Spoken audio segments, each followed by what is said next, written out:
పహల్గాం ఉగ్రదాడికి ప్రతీకారంగా భారత్ చేపట్టిన ఆపరేషన్ సింధూర్తో పాకిస్తాన్ను చావుదెబ్బ కొట్టింది.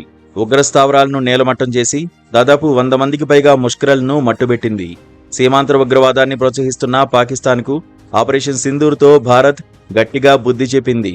ఈ ఆపరేషన్లో ఉగ్రముఠాల స్థావరాలను తుదముట్టించడంతో పాటు దాయాది సైనిక పోస్టులను ధ్వంసం చేసింది. అయితే ఈ ఊహించని ఉత్పాతంతో పాక్ ఆర్మీ కకావికలమైంది.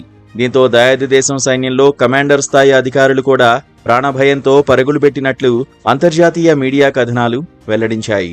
ఆపరేషన్ సింధూర్ సమయంలో పాక్ ఆక్రమిత కశ్మీర్లోని ముజఫరాబాద్ సమీపంలో ఉన్న 75వ ఇన్ఫాంట్రీ బ్రిగేడ్ కమాండర్ ఆ పోస్టును వదిలి పారిపోయినట్లు సమాచారం. ఆ కమాండర్ గురించి ఓ జూనియర్ అధికారి మాట్లాడిన రేడియో చాట్ బయటికి రావడంతో ఈ విషయం వెలుగులోకి వచ్చినట్లు సదరు కథనాలు పేర్కొన్నాయి. చాలా క్లిష్ట పరిస్థితుల్లో ఉన్నప్పుడు మా కమాండర్ సాబ్ ఇక్కడి నుంచి పరారయ్యాడని, ఓ మసీదులో తలదాచుకుని ప్రార్థనలు చేసుకున్నాడని సదరు పాక్ జూనియర్ అధికారి చాట్లో పేర్కొన్నట్లు సమాచారం.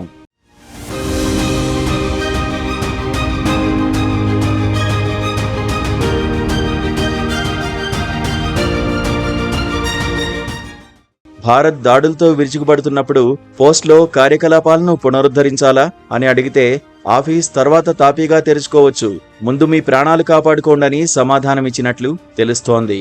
పరిస్థితులు సద్దుమణిగే వరకు పోస్టుకు తిరిగిరానని ఆ కమాండర్ చెప్పాడని సదరు జూనియర్ అధికారి ఆ చాట్లో పేర్కొన్నాడు. అయితే పహల్గాం ఉగ్రదాడికి ప్రతీకారంగా పాక్ పీఓకేలోని 9 ఉగ్రస్థావరాలపై భారత్ మెరుపుదాడులు చేసింది. లష్కరే, జైషే మహమ్మద్కు చెందిన కీలక శిబిరాలు ఈ దాడుల్లో తీవ్రంగా దెబ్బతిన్నాయి. పలువురు టాప్ ఉగ్రవాదులు హతమయ్యారు. ఈ దాడులకు ప్రతిగా పాక్ భారత పౌరులను లక్ష్యంగా చేసుకుని డ్రోన్లు, క్షిపణులను ప్రయోగించింది. దీన్ని మన సైన్యం సమర్థంగా తిప్పికొట్టింది.